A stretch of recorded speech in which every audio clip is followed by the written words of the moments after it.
అందరికీ నమస్కారం. నేటి కవిత ప్రకృతి. రచనా సమర్పణ చిరావురి మదన్ మోహన్.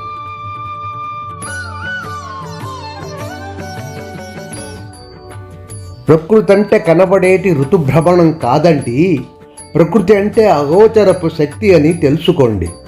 ప్రకృతి అంటే కనపడని ఋతుభ్రమణం కాదండి. ప్రకృతి అంటే అగోచరపు శక్తి అని తెలుసుకోండి.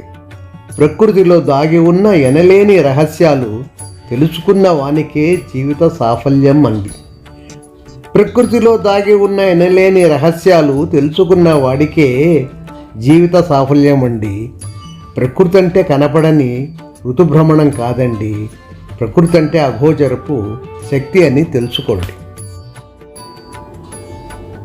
పుణ్య నదులు తమ నీటిని ఎన్నటికీ తాగవండి. ఫలములిచ్చు వనములెప్పుడు తమ పళ్లను తినవండి. పుణ్యనదులు తమ నీటిని ఎన్నటికీ తాగవండి. ఫలములిచ్చు వనములెప్పుడు తమ పళ్లను తినవండి. తన కోసం సూర్యుడెప్పుడు వెలుగును అందించడండి. తన కోసం సువాసనలు పువ్వులు వెదజల్లవండి. తన కోసం సూర్యుడెప్పుడు వెలుగును వెదజల్లడండి. తన కోసం సువాసనలు పువ్వులు వెదజల్లవండి. ప్రకృతి అంటే కనపడేటి ఋతుభ్రమణం కాదండి. ప్రకృతి అంటే గోచరపు శక్తి అని తెలుసుకోండి. ప్రకృతిలో నివసించే మానవుడు ఒక్కడే తుదకు స్వార్థంతో నరపశువై జీవించని ఇలలో. ప్రకృతిలో నివసించే మానవుడు ఒక్కడే తుదకు స్వార్థంతో నరపశువై జీవించని ఇలలో. యేసు గాంధీ బుద్ధులని చెప్పిన కామ క్రోధ లోభ మోహ మదముల వీడరు వీరు. యేసు గాంధీ బుద్ధులని చెప్పిన కామ క్రోధ లోభ మోహ మదముల వీడరు వీరు. ప్రకృతి అంటే కనపడేటి ఋతుభ్రమణం కాదండి. ప్రకృతి అంటే అగోచరపు శక్తి అని తెలుసుకోండి.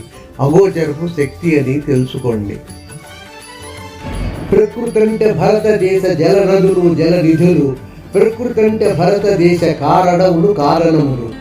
ప్రకృతి అంటే మన కళ్ళకు కనిపించే వనరులు. ప్రకృతి అంటే భూమిలోన దాగి ఉన్న నిధులు.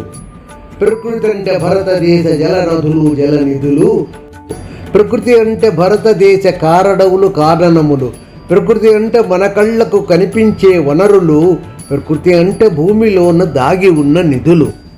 కాబట్టి ప్రకృతి అంటే కనపడేటి ఋతుభ్రమణం కాదండి.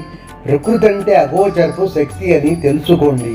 ప్రకృతి అంటే అగోచరపు శక్తి అని తెలుసుకోండి. నమస్కారం. నేటి కవిత ప్రకృతి. రచనా సమర్పణ చిరావురి మదన్ మోహన్.